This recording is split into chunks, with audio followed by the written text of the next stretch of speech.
Guys turtle பாருங்கள். இப்போ வந்து புது டேங்கை வெளியில் செட் பண்ணி வச்சுருந்தேன். அது தண்ணி வந்து க்ரீனிஷாக மாறி இருக்குது. ஆல்கே ஃபுல்லாக ஃபார்ம் ஆகி அது ஃபிஷ்ஷுக்கு ரொம்ப நல்லது. பாருங்கள் எவ்வளோ ஆக்டிவாக இருக்குங்க. நல்லா ப்ளேஃபுல்லாக இருக்கும். எப்போவுமே கை கொண்டு போனால் போதும், ஓடின்னு வரும் நாய்க்குட்டி மாதிரி. வாடி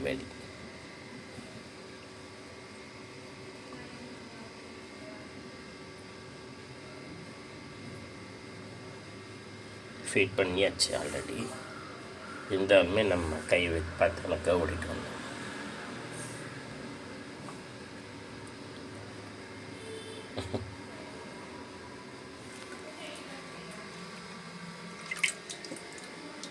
பாருங்க எவ்வளோ பெருசாக வளர்ந்துருக்கேங்க.